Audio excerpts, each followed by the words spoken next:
Ekurhuleni residents want new marriage bill to recognize Vat-en-sit relationships.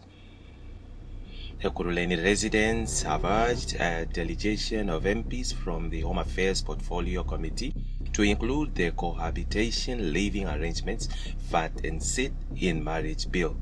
Vat-en-sit relationships have become commonplace where couples cohabit as though married without taking the traditional steps of paying lobola before entering into marriage.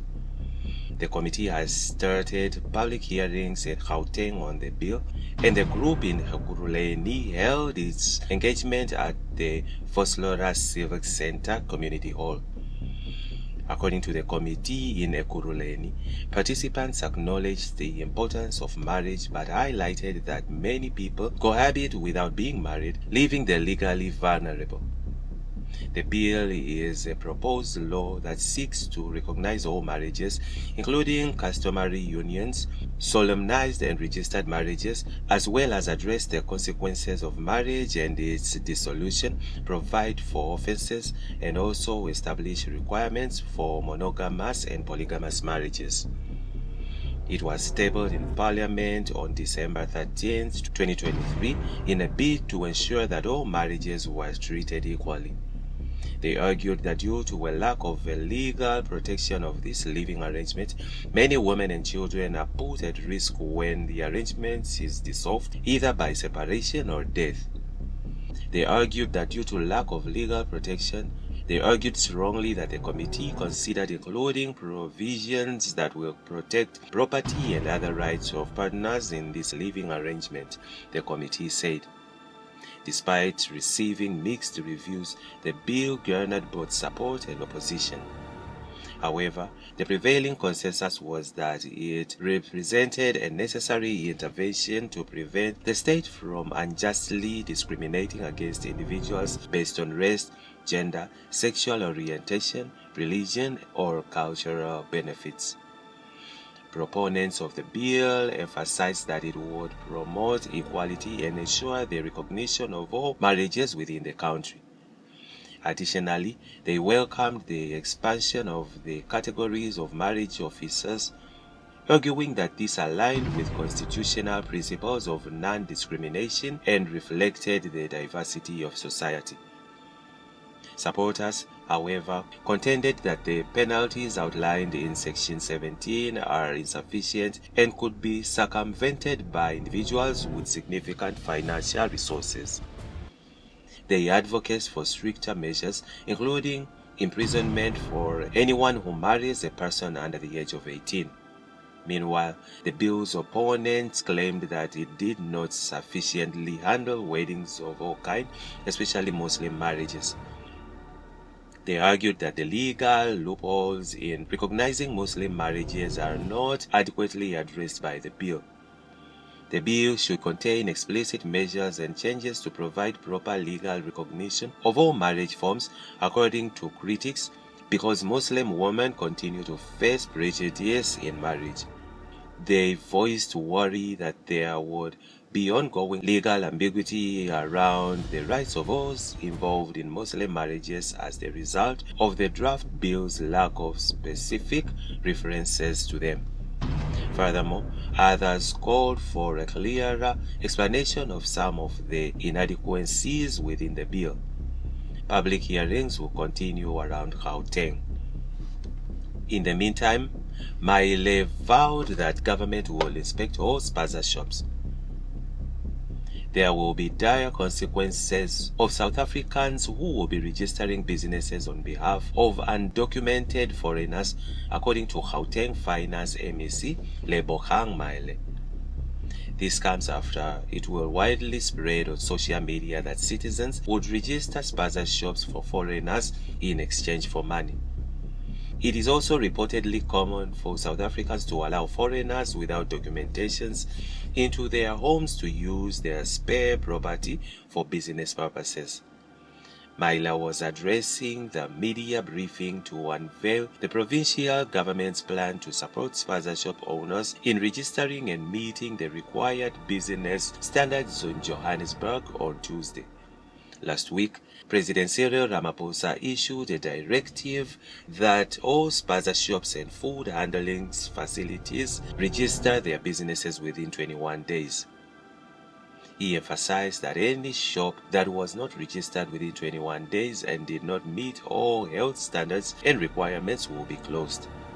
The plans are aimed at dealing with the recurring foodborne illnesses that have claimed the lives of at least 22 children across the country over the past few months. South Africans have called on the government to intervene and blamed the government for not regulating the local businesses, which they said resulted in the deaths of many people.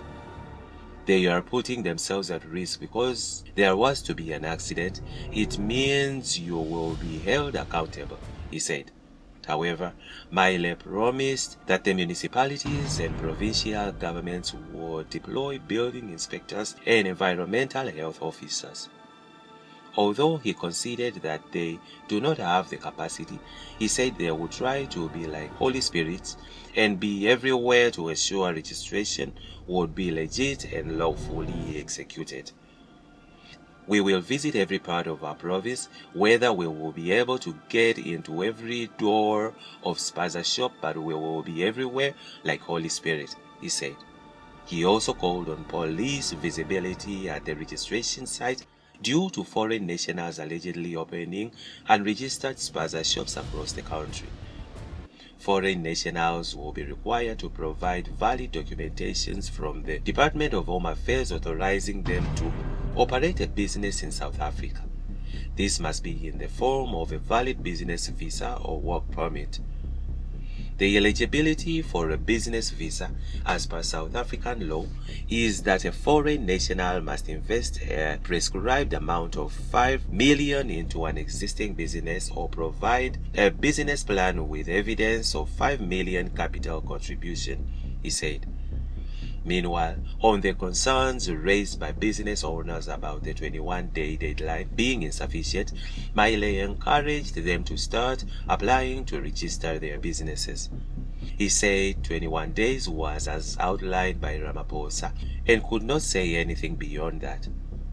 Registration points will be at the city of Tshwane, Mogale City Local Municipality, Rand West Local Municipality, City of Ekurhuleni, Ekurhuleni Local Municipality, Lesedi Local Municipality, and the City of Johannesburg Metro. And lastly, Lesotho urges municipalities to cut services to school owing over 200 million rand, but not during test time. Gauteng Premier Panyaza Lesotho has called on municipalities to suspend services to schools that have not settled their huge outstanding payments. Public schools in the province currently owe local municipalities more than 262 million rand. The services include water, waste management, as well as electricity supply. About 1,601 schools are responsible for the outstanding debt. Non-Section 21 schools owe 69 million, while Section 21 schools have accumulated 192 million rand in overdue balances. This information was revealed by the MEC for Education, Matome Iloane, in the written reply to questions posed by the Democratic Alliance DA in the Gauteng Provincial Legislature GPL. Section 21 schools are normally managed by school governing bodies SGB, which handle payments for utilities. And non-Section 21 schools are managed by the department itself. However, Lesotho urged towns to avoid cutting off services during test times because doing so could have a detrimental effect on students' academic performance. Municipalities across Gauteng are owed millions by customers, including various government departments, for utilities provided by entities like Eskom, City Power, and Rand Water. City Power has been cutting power to non-paying customers and disconnecting illegal connections in a bid to bring in revenue and halt the theft of power that strains the national grid. The city of Tshwane, through the Twane Yatima initiative, has also cut electricity supply to some areas in the city due to non-payment. The debt has sparkled criticism from political parties like the DA, with MPL Marshall Waters accusing the department of failing to act while schools racked up the huge deficits given the financial crisis most municipalities are facing. It is worrying how schools can amass such debt. This suggests inadequate monitoring of these schools by the department and poor financial management within our schools, Waters said in a statement.